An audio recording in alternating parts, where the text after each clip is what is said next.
She's sitting with her girlfriends, glass of wine in her hand, and she says something that cuts through all their chatter like a blade. I lost him. Not, we broke up. Not, it didn't work out. I lost him. That's the difference between being forgotten and being the storm that changed her weather forever. Most men think they need to be perfect to be remembered. They think they need to never make mistakes, never show weakness, never have flaws. But that's not what makes a woman tell her friends she lost something valuable. What makes her say those words is the realization that she had something rare and she let it slip through her fingers. You want to be that man? The one she describes with regret in her voice, the one her friends ask about months later. Then you need to understand what creates that kind of gravitational pull. It's not your looks. It's not your money. It's not even how much you loved her. It's something deeper. It's the recognition that she encountered a man who knew his own worth and didn't compromise it for anyone. See, here's what most guys get wrong about being memorable. They think it's about being the loudest voice in the room, the most successful guy she's ever dated, the one who bought her the most expensive gifts. But that's surface-level thinking. The man she tells her friends she lost is the one who created a feeling she can't recreate with anyone else. He's the one who made her feel like she had to earn his attention, not the other way around. When you're constantly available, constantly accommodating, constantly bending your life around hers, you're not creating value, you're creating convenience. And convenient things get replaced, valuable things get missed. The difference is emotional scarcity, not playing games, not manipulation, not being an asshole, but having such a strong sense of your own identity that your presence becomes something she has to qualify for. Think about the last time you really wanted something, not something that was handed to you, something you had to work for, something that challenged you, something that made you prove yourself worthy of having it. That's the feeling you want to create in her mind about you, not through tricks or tactics, but through the simple power of being a man who has standards for himself and others. When she realizes you're not just another guy who's grateful for her attention, when she realizes you're actually evaluating whether she meets your standards, when she realizes you have options and you're choosing to spend time with her, that's when your value starts to register in her mind. Most men are so afraid of losing her that they never make her afraid of losing them. But the man she tells her friends she lost, he wasn't afraid of walking away. He wasn't afraid of disagreeing with her.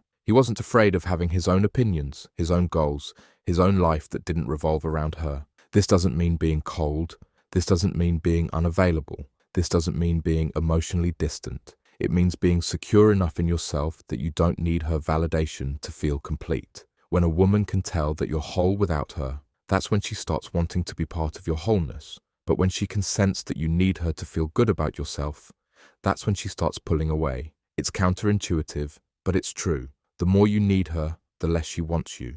The less you need her, the more she wants to be needed by you. Here's the hard truth that most men can't handle. You can't love someone into loving you back. You can't sacrifice your way into her heart. You can't nice guy your way into being irreplaceable. The man she tells her friends she lost understood this. He loved her, but he loved himself first. He was generous with his time, but not with his self-respect. He was supportive of her dreams, but not at the expense of his own. He created a dynamic where she had to step up to match his energy, instead of him stepping down to match hers. And when it ended, whether she ended it or he did, she was left with the realization that she had encountered something real, something that didn't come with training wheels and safety nets, something that required her to be her best self to keep it. That's what creates the regret. That's what makes her tell her friends, I lost him. Not because he was perfect, but because he was authentic. Not because he never challenged her, but because he challenged her to be better. Not because he made everything easy, but because he made everything worthwhile. When you're living your life with purpose, when you're building something meaningful, when you're becoming the kind of man who attracts quality people, you stop chasing and start attracting. You stop hoping and start knowing. You stop needing and start being needed.